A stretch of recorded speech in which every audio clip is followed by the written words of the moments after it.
Comrade অনাদি সাহু বলেছেন, স্বভাব সিদ্ধ ভঙ্গিতে স্বাভাবিক মনোভাব থেকে কমরেড দেবলীনা হেমব্রম আপনাদের সামনে উৎসাহিত করার মতন করে বাস্তব অবস্থাটা বলেছেন। কমরেড মোহাম্মদ সেলিম আছেন, আমার ধারণা মূল কথাটা মোহাম্মদ সেলিম বলুক, অনেক বেশি সময় আমার নেওয়াটা উচিত হবে না। আর আমি বেশি বলতে চাই না আরেকটা কারণে, সেটা হচ্ছে এখানকার মানুষ, এই জেলার মানুষ, পাঁশকুড়ার মানুষ, জেলার মানুষ, তারা কম বোঝেন এটা মনে করার কোনো কারণ নেই।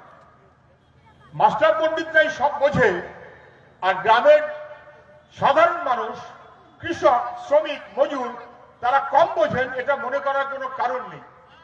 অভিজ্ঞতা মানুষের সবচেয়ে বড় বন্ধু। আপনার নিজের জীবনের অভিজ্ঞতায় আপনি দেখতে পাচ্ছেন কি চলছে আমাদের দেশে, কি চলছে আমাদের রাজ্যে, সবাই টের পাচ্ছেন। আজকে কাগজও আপনারা পড়েছেন, সবচাইতে বড় চোটটা বিধানসভায় মুখ্যমন্ত্রী সবচাইতে কাছের আসনে বসবার জন্য হাঁটি হাঁটি পায়ে পায়ে এগিয়ে আসছে জ্যোতিপ্রিয় মল্লিক। আমাকে ওরা জিজ্ঞাসা করলো, আমি বললাম চুরি দুর্নীতি করলে মানুষ তাকে ঘৃণা করে, আমরা তাকে সরিয়ে দিই।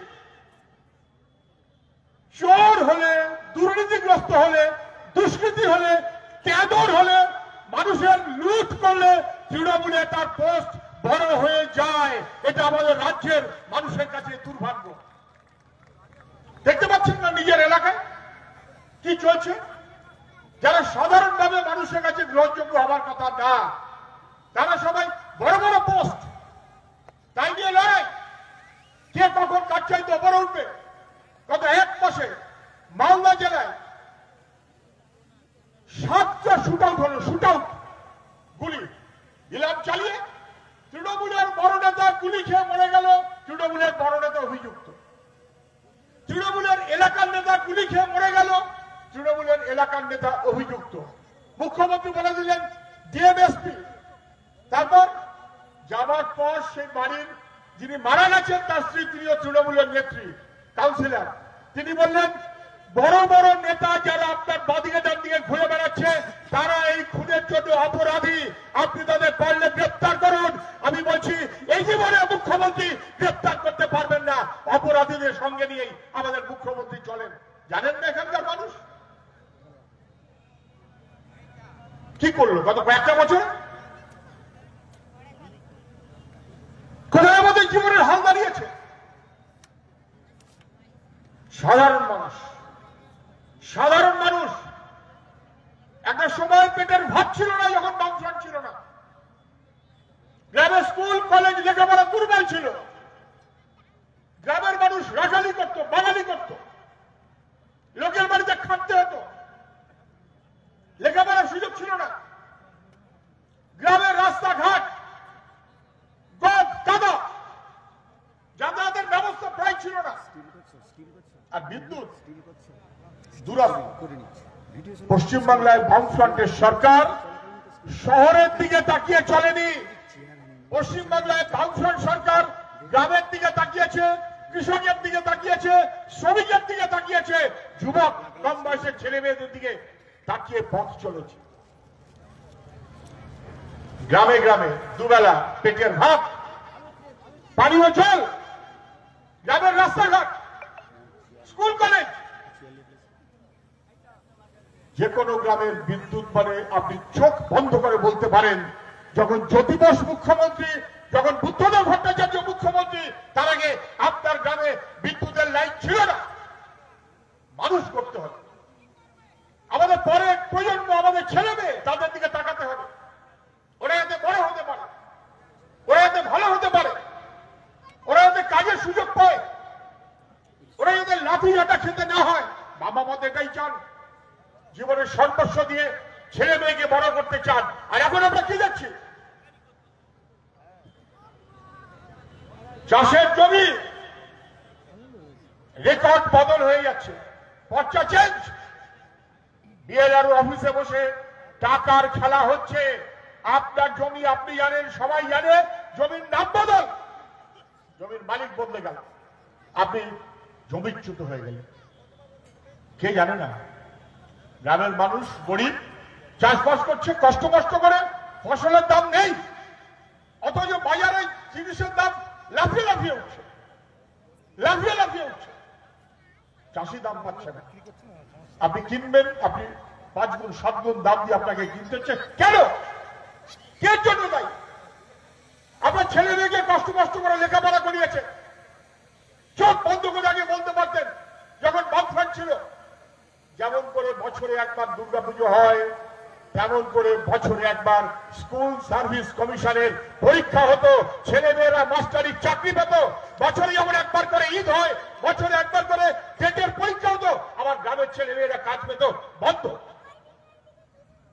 পরীক্ষা দিলে পাস করবেন না, পাস করলে রেজাল্ট পাবেন না, রেজাল্ট পেলে ইন্টারভিউতে ডাক পাবেন না, যদি ইন্টারভিউতে ডাক পান টাকা থলি দিয়ে যেতে হবে, টাকা থলি দিয়ে যেতে হবে। সর্বস্ব চলে যাচ্ছে আমাদের গ্রামের। সংসার চালাতে গিয়ে গ্রামের মানুষের ধার বাড়ছে, সংসার চালাতে গিয়ে গ্রামের মানুষ তার সম্পত্তি বিক্রি করতে হচ্ছে। কেন এই অবস্থা? গোটা রাজ্যে কাজের সুযোগ নেই, কলকারখানা বন্ধ, মুখ্যমন্ত্রী অনেক কিছু করছেন, এইটা উদ্বোধন করছেন, ওইটা উদ্বোধন করছেন, সেইটা উদ্বোধন করছেন। বাড়ি থেকে ছেলে মেয়েকে জিজ্ঞাসা করুন না, বাবু তোরা তো সমস্ত গুগল টুকুল কি সব কি বলিস, দেখতে কিনি মুখ্যমন্ত্রী কত ছবি আছে, লাখে লাখে ছবি। মুখ্যমন্ত্রী হাসছেন, মুখ্যমন্ত্রী নাচছেন, মুখ্যমন্ত্রী গাইছেন, মুখ্যমন্ত্রী লাখে লাখে ছবি। উদ্বোধন সব পাবেন। মুখ্যমন্ত্রী পুজোর উদ্বোধন করছেন, দুর্গা পুজোর, কালী পুজোর, লক্ষ্মী পুজোর, যমরাজের পুজোর, সব। সুলভ শৌচালয়, বাথরুম মুখ্যমন্ত্রী উদ্বোধন করছেন। হ্যাঁ রে খোকা, একটা ছবি বার করতে পারবি? মাঝে মুখ্যমন্ত্রী, ডাইনে শিল্পমন্ত্রী, বাই অর্থমন্ত্রী 10-12 বছরের তো প্রচুর উদ্বোধন করলো। একটা কারখানার উদ্বোধন করেছে, ছেলে মেয়েরা কাজ পাবে। একটা ছবি আপনি পাবেন না, মুখ্যমন্ত্রী নাচের ছবি পাবেন। পশ্চিমবাংলা চলছে, ফাজলামো হচ্ছে সব। মেদিনীপুরে প্রসূতি মারা গেল, মা সরকারি হাসপাতালে চালায়, ছেলেমেয়েরা আপত্তি করলো, আমাদের যুবক ছাত্র তারা, পুলিশ লাঠি চালিয়ে দিল, গ্রেপ্তার করে নিয়ে চলে গেল। তুমি দুর্নীতি করবে, নিষিদ্ধ স্যালাইন দেবে, আবার গ্রামের মা গরিব মানুষে মারা যাবে, শাস্তি ব্যবস্থা হবে না, প্রতিবাদ করলে পুলিশের লাঠি। খোঁজ করুন। সেই স্যালাইন কোম্পানিকে বাদ দিয়ে আরেকটা স্যালাইন কোম্পানিকে যখন দায়িত্ব দিয়েছে, আবার নিষিদ্ধ, তার মধ্যে 6 ট্রাক ফাঙ্গাস পাওয়া যাচ্ছে। কে করবে এসব? কে করবে? গোটা এই যে ওষুধের যে টেস্ট করা হয়, টেস্টের ডিপার্টমেন্টে গত 11 বছর ধরে কোন অফিসার নেই। আমি জেনে বুঝে বলছি, একজন অফিসার নেই। 47 জন লোক পোস্ট আছে, যারা টেস্ট ফেস্ট করবে, মাত্র 6টা লোক আছে। সরকার চলছে নাকি আমাদের স্বাস্থ্যকে ধ্বংস করা হচ্ছে, শিক্ষাকে ধ্বংস করা হচ্ছে, স্বাস্থ্যকে ধ্বংস করা হচ্ছে, 100 দিনের কাজের টাকায় লুট হচ্ছে, রাজ্যকে ধ্বংস করা হচ্ছে। কেন? 100 দিনের কাজ 3 বছর ধরে গ্রামের মানুষ টাকা পাচ্ছে না। এ বলছে ও দিচ্ছে না, ও বলছে আমি টাকা দিয়েছি, হিসাব দিচ্ছে না। শুনে রাখুন, 100 দিনের কাজের আইন ভারতবর্ষে ছিল না। তখন ইউপি 1-এর সরকার, বিজেপি তার বিরুদ্ধে, তৃণমূল তার বিরুদ্ধে, ওরা এগিয়ে, বিজেপি আর তৃণমূল একসাথে। বিজেপিকে হারাতে হবে, আমরা সরকারকে সমর্থন দেব। কংগ্রেসের নেতারা এসে জ্যোতি বোসকে বললেন দিল্লিতে যে আমরা সরকার করবো, আপনারা আমাদের সমর্থন দিন, আমরা আপনাদের 7-8টা মন্ত্রী দেব। মন্ত্রী, দিল্লির মন্ত্রী, পেল্লাই ক্ষমতা। আমরা বললাম আমাদের 61 জন এমপি আছে, বিজেপিকে ক্ষমতা থেকে দূরে রাখতে হবে, তৃণমূলকে ক্ষমতা থেকে দূরে রাখতে হবে, বিজেপি তৃণমূলকে হারাতে হবে। দেশকে বাঁচাতে গেলে বিজেপি তৃণমূলকে দায়িত্ব দেওয়া যাবে না। আমরা দিল্লিতে ইউপিএ 1 সরকারকে সমর্থন করব, কিন্তু মন্ত্রিত্বের বিনিময়ে না। মন্ত্রিত্ব খুবই গুরুত্বপূর্ণ, নিয়ে কোনো সন্দেহ নেই। তার চাইতে আমাদের কাছে অনেক বেশি গুরুত্বপূর্ণ গ্রামের গরিব মানুষ, তার কাজ।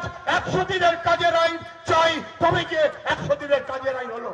ছিল না বিজেপি, ছিল না তৃণমূল, আর এখন দুপক্ষ মিলে লুট করে বেড়াচ্ছে, গ্রামের মানুষের সর্বত শান্ত করে দিচ্ছে। কেন কেন কে লড়বে তার বিরুদ্ধে? দুজন নেতা, তিনজন কমিটি মেম্বার, পাঁচজন পার্টি মেম্বার, এলসিএফ না, তাদের তো থাকতে হবেই, তাদের থাকতে হবেই। পার্টি করছি আমরা দায় নেবার জন্য, মানুষের দায়। গরিব মানুষকে ঐক্যবদ্ধ করতে হবে, সর্বস্বার্থ হবে না গরিব মানুষ, তাকে রক্ষা করতে হবে। আমাদের দায়িত্ব সমগ্র মানুষকে ঐক্যবদ্ধ করা, আর গোটা গরিব মানুষ রুখে দাঁড়াতে হবে। আমার কাজ, আমার মান, আমার জমির অধিকার, আমার 100 দিনের টাকা, আমার গ্রামকে রক্ষা করতে হবে, আমার ছেলে মেয়ে তার ভবিষ্যৎকে রক্ষা করতে হবে। হবে না তৃণমূল খারাপ, তাহলে বিজেপি সর্বনাশ। এই জেলার লোক জানেন না, এই গোটা জেলাটাকে যারা জ্বালিয়েছে তৃণমূল, যা আপনি দেখতে পাচ্ছেন।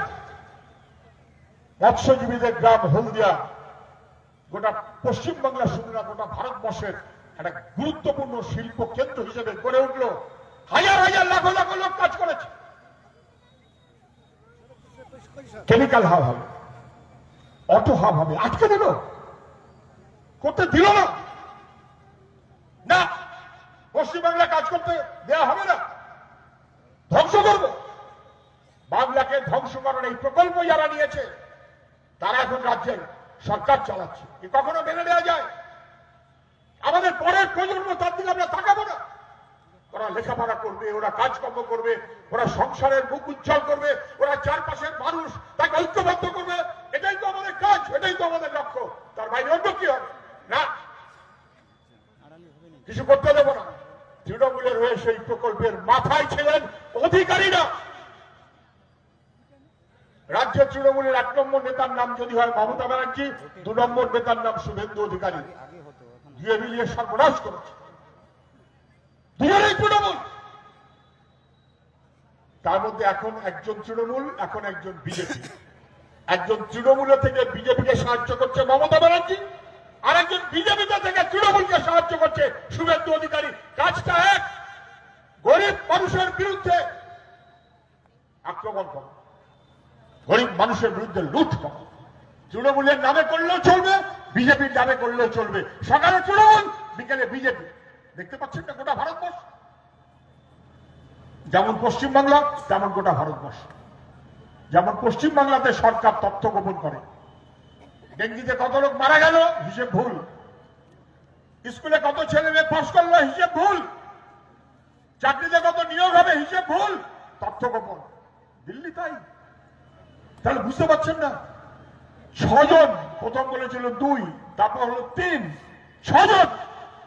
আপাতত পশ্চিমবাংলার মানুষ তার ডেড বডি ফিরছে। কুম্ভ মেলা পোস্টমর্টেম করেনি, ডেথ সার্টিফিকেট দেয়নি, সর্বনেশে কাণ্ড করছে। আমি বলছি, প্রথমে বলেছিল মৃত্যুর কোনো খবর নেই, তারপর বলল 10, তারপর বলল 15, তারপরে এখন উঠেছে 30। লিখে রাখুন, অন্তত 100 জনের বেশি, কত আমরা কেউ জানি না, 100 চাইতে অনেক বেশি মানুষ মারা গেছেন। কেন? সরকার বলেছে 40 কোটি মানুষ আসবে, মুখ উজ্জ্বল হবে, ভোটের লাভ হবে, ব্যবসার লাভ হবে। 40 কোটি মানুষ কোন একটা জায়গায় হাজির হতে পারে? সারা পাঁশকুড়া ব্লক মিউনিসিপ্যালিটি মোট লোক 4 লক্ষ, এক জায়গায় আসতে পারবে? এমন কোন বড় জায়গা আছে? এরকম 100 হলে 4 কোটি, ওরকম 10 হলে 440 কোটি। ভারতবর্ষের মোট লোকের যা সংখ্যা, 3 জনে 1 জন, প্রতি 3 জনে 1 জন কুম্ভ মেলায় গেছে। 4% থেকে কি বুঝছেন? মিথ্যে বলেছে। 40 কোটি বলেছ, 4 কোটির মতন ব্যবস্থা নেই, অপ্রতুলতা, অপর্যাপ্ত ব্যবস্থাপনা নেই। সেই কারণে মানুষগুলোর মৃত্যু হলো।